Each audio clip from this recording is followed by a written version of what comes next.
नमस्कार, मैं हूं श्री नारायण तिवारी और आप देख रहे हैं नेशनल न्यूज। ममता बनर्जी का दिल्ली कूच अभियान बड़े जोर शोर से चल रहा है। दिल्ली कूच अभियान 5 दिन का प्रोग्राम बना करके ममता बनर्जी सोमवार को दिल्ली दाखिल हो गई हैं और लगातार जनसंपर्क अभियान जारी है। प्रधानमंत्री से मिलती हैं, सोनिया गांधी से मिलती हैं, कांग्रेस के नाराज गुट 23 के लोगों से मिलती हैं, आनंद शर्मा आदि से मिलती हैं।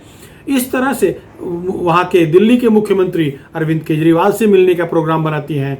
महाराष्ट्र के शिल्पकार, महाराष्ट्र की मौजूदा सरकार के शिल्पकार शरद पवार से मिलने की योजना बनाती हैं। शिवसेना के मुख्य प्रवक्ता, विश्व प्रवक्ता संजय राउत से मिलने की योजना बनती है। इस तरह से मिलने जुलने का कार्यक्रम चल रहा है। बुधवार को सोनिया गांधी से मुलाकात हुई उनकी, और राहुल गांधी, युवराज राहुल गांधी भी वहां मौजूद थे। चर्चा 2024 को चुनाव को लेकर हुई है। ममता बनर्जी या उनके लोग चाहते हैं कि सारा विपक्ष संगठित होकर के ममता बनर्जी के पीछे खड़ा हो जाए और उन्हें प्रधानमंत्री का उम्मीदवार बना करके नरेंद्र मोदी के सामने खड़ा कर दिया जाए। ममता बनर्जी खेला हो गए बंगाल में कर चुकी हैं, हत्याकांड दिखा चुकी हैं, नरसंहार दिखा चुकी हैं। जिस तरह से वहां अपराध बढ़े, अपराध हुए हैं, राज्य के संरक्षण में अपराध हुए हैं, वैसा खेला तो देश में हो नहीं सकता।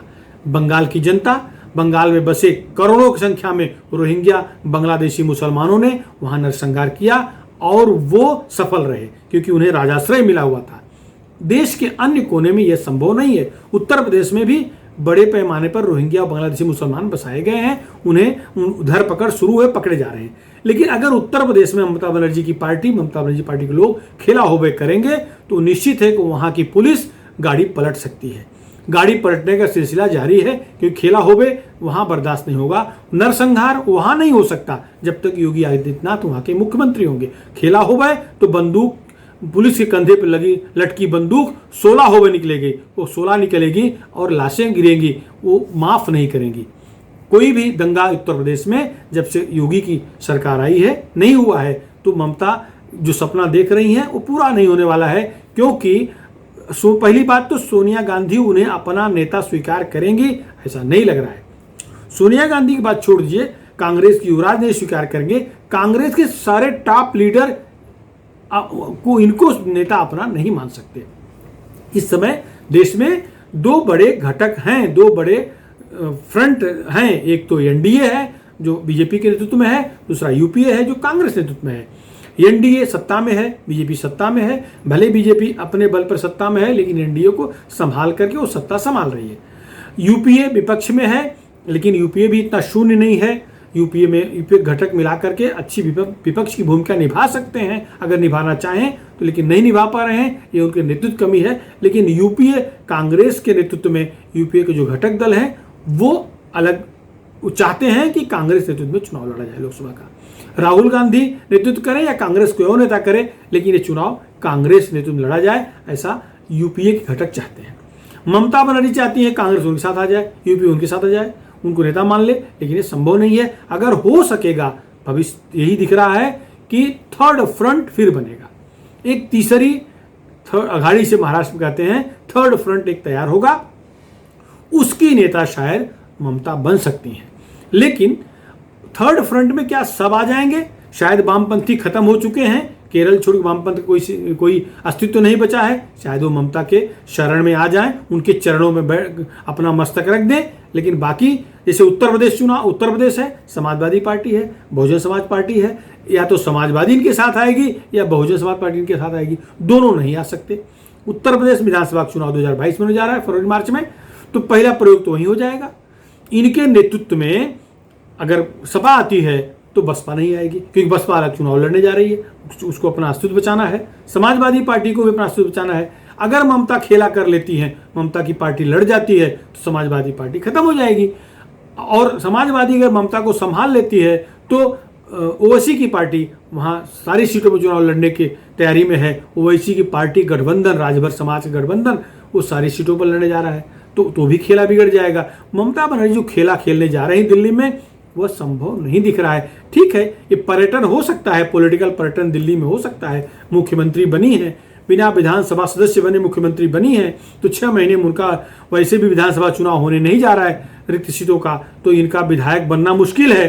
तो शायद खेला करने के लिए मुख्यमंत्री पद से इस्तीफा देकर के दिल्ली आना ही पड़ेगा। तो माहौल तैयार करने आई हैं कि उस समय अगर इन्हें दिल्ली आना पड़े तो इंसल्ट ना हो। उनका भतीजा वहाँ है ही है, उसको मुख्यमंत्री बना करके खड़ाऊ वहाँ सौंप करके दिल्ली आ सकती हैं। तो खेला करने की तैयारी उनके परिवार के लिए है, वो अपने पार्टी में खेला कर सकती हैं। बंगाल में बांग्लादेशियों और रोहिंग्याओं के बल पर नरसंहार वाला खेला करवा सकती हैं, दिल्ली में संभव नहीं है, उत्तर प्रदेश संभव नहीं है, हरियाणा संभव नहीं है। पहला खेला तो उन्हें पंजाब में करना पड़ेगा।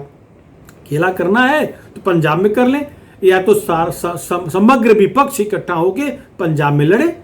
एक अकाली दल है, वो क्या साथ आएगा? नहीं आएगा। अकाली दल ने तो बसपा के साथ गठबंधन कर लिया है, भाजपा से भले अकाली दल अलग हो गया है, भिन्न हो चुका है, लेकिन वो बसपा के साथ गठबंधन कर लिया है और सभी सीटों पर चुनाव लड़ने जा रहा है। पंजाब की 117 सीटों पर अकाली दल का गठबंधन चुनाव लड़ेगा ही लड़ेगा। दूसरा, कैप्टन अमरिंदर सिंह हैं, नाराज हैं। सिद्धू जी प्रदेश अध्यक्ष बना दिए गए हैं, नाराजगी कहीं गई नहीं है, कुछ और भी हो सकता है। तो अगर ममता को पहले समग्र विपक्ष को इकट्ठा दिखाना है तो पंजाब में दिखाएं, क्योंकि आम आदमी पार्टी पंजाब में सारी सीटों पर चुनाव लड़ने की रणनीति बना ली है, आम आदमी पार्टी बना लिया है। तो अगर आम आदमी पार्टी कांग्रेस वहां टकराने जा रही है, वहां के किसानों का एक फ्रंट और बन चुका है, जो बनने जा रहा है, वो भी चुनाव लड़ने जा रहे हैं। अकाली दल चुनाव लड़ेगा ही लड़ेगा। तो अगर इनको प्रधानमंत्री बनने ख्वाब है, संपूर्ण विपक्ष का प्रधानमंत्री पद उम्मीदवार बनने ख्वाब है, तो सबसे पहले उसका प्रयोग पंजाब में करना पड़ेगा। लेकिन कोई दूर दूर तक संकेत नहीं दिख रहा है कि ममता को पंजाब में यह करने में सफलता मिलेगी। अब देखना यह है कि पंजाब में भी क्या सोनिया गांधी, राहुल गांधी ममता का नेतृत्व स्वीकार करते हैं, या ममता बिना किसी शर्त पंजाब में जाती हैं। अकाली दल को भले इकट्ठा न कर पाए, क्या आम आदमी पार्टी इकट्ठा कर पाती हैं? दिल्ली में क्या ऐसा होगा? मुश्किल दिख रहा है, असंभव है। और सबसे बड़ी बात, आश्चर्य यह हुआ कि जो बुधवार को 14 विपक्षी दलों का एक फ्रंट संसद के परिसर में दिखाने की कोशिश की गई, राहुल गांधी के नेतृत्व में सभी विपक्षी दल के नेता खड़े होकर मीडिया से संवाद स्थापित किए, उसमें बड़ा हैरान करने वाला कुछ मुद्दा दिखा। जैसे महाराष्ट्र में शिवसेना एक बड़ी पार्टी है, शिवसेना के विश्व प्रवक्ता, ब्रह्मांड प्रवक्ता संजय राउत राहुल गांधी के पीछे खड़े दिखे।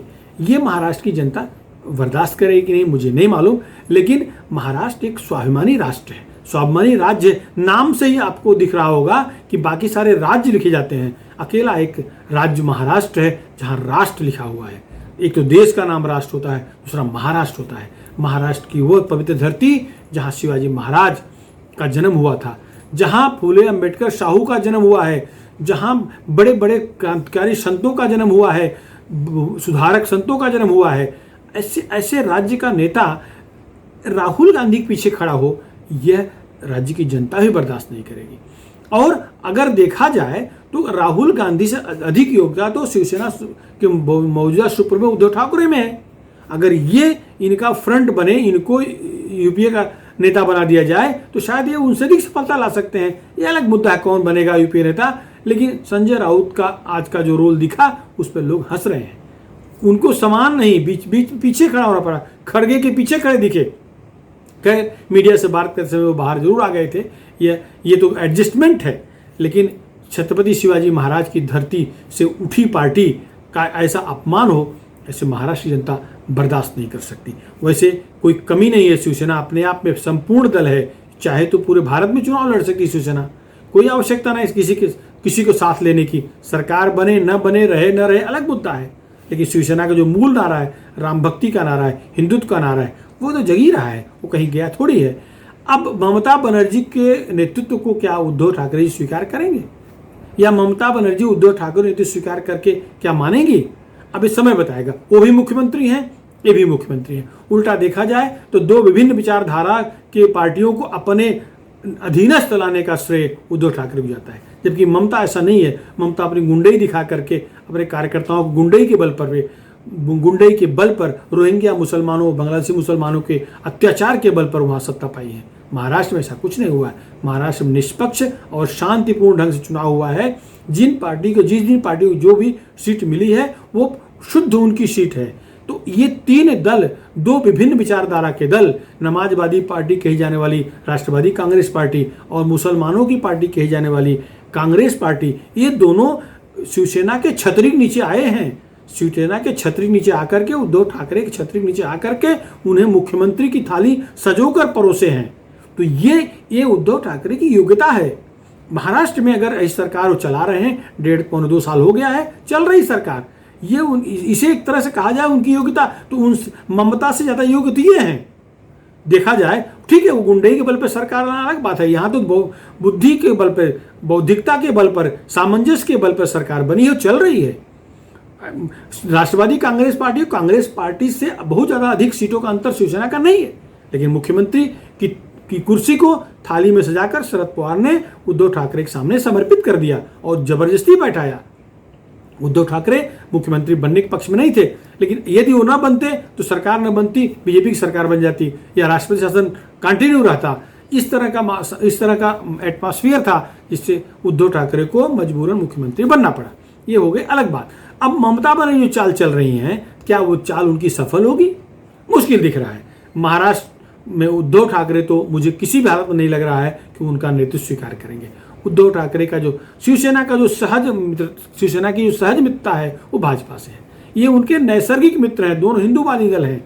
और ममता बनर्जी 100% मुमताज वाली रोल भूमिका में रहती हैं, तो उनसे इनका जम पाएगा ऐसा मुश्किल है। हाँ, शरद पवार छिटक के चले जा सकते हैं उनके साथ, हाँ ये कांग्रेस वाले उनके साथ जा सकते हैं, वैसे राहुल गांधी स्वीकार करेंगे ऐसा मुझे नहीं लग रहा है।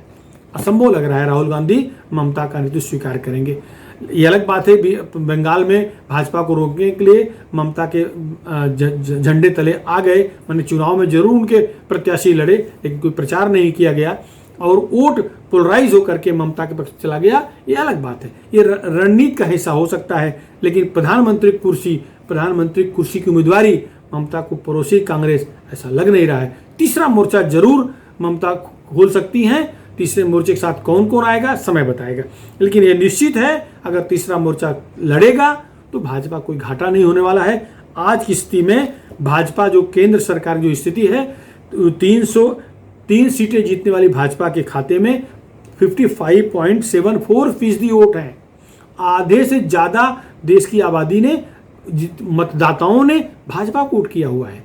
तो अगर ट्रेंगुलर फाइट होती है, त्रिकोणीय मुकाबला होता है, तो भी भाजपा का कोई नुकसान नहीं। सारे अगर विपक्ष एक होते हैं तो शायद टफ फाइट हो, लेकिन सारे विपक्ष का एक होना मुश्किल दिख रहा है, असंभव लग रहा है, क्योंकि महत्वाकांक्षा बहुत है। शरद पवार भी तो प्रधानमंत्री ख्वाब देखते हैं और उद्धव ठाकरे जी क्यों ना देखें, वो ना देखें तो उनके विश्व प्रवक्ता संजय राउत देख ही रहे हैं। और उद्धव ठाकरे में ये उनसे ममता बनर्जी ज्यादा योग्यता है ही है, नो डाउट। तो शरद पवार जी हैं यहाँ महाराष्ट्र से, उद्धव ठाकरे जी हैं महाराष्ट्र से। उत्तर प्रदेश से अखिलेश यादव हैं, मायावती हैं, ये भी प्रधानमंत्री बन सकती हैं, क्या कमी है, बनना चाहिए। और हैदराबाद वाले ओवैसी जी हैं, क्या प्रधानमंत्री नहीं बन सकते, उनको भी ख्वाब देखना चाहिए, क्यों ना देखें। इस तरह से प्रधानमंत्री के ख्वाब देखने वाले बहुत सारे लोग हैं, तो इनके छतरी के नीचे कोई आएगा ऐसा लगता नहीं है। थर्ड फ्रंट जरूर आ सकता है, यूपीए आएगा ऐसा असंभव है, लेकिन हाँ जिस तरह से संसद की कार्यवाही में गतिरोध उत्पन्न करके सदन का 1 घंटा जिस पर 2 करोड़ रुपया खर्च होता है उसे बाधित कर रहे हैं लोग, यह देश के लिए हानिकारक है। देश की जनता देख रही है, संसद लोगों की समस्या दूर करने के लिए होता है, लोगों के पैसे को बर्बाद करने के लिए नहीं होता। अगर बर्बाद कर रहे हैं तो जनता देख रही है और समय आने पर सबक सिखाएगी।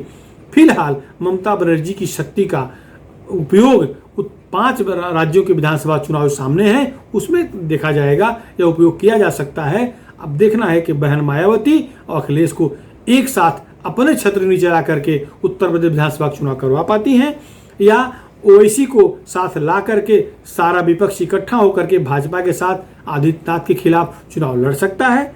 इस समय बताएगा, ये दिसंबर के बाद तक स्थिति स्पष्ट होगी। अभी तो दिल्ली में एकदम ट्रेवल कर रही, यात्रा कर रही हैं, राजनीतिक टूर हो रहा है। वो अब बाहरी बंगाल की बेटी, बंगाल की पुत्री के रूप में अपनों को प्रायोजित करने वाली अब कौन सी पुत्री बनेगी समय बताएगा। फिलहाल इस मुद्दे पे इतना ही। आपको हमारा वीडियो अच्छा लगा तो हमारे चैनल को सब्सक्राइब करके शेयर करें, जन जन तक पहुंचाएं। धन्यवाद।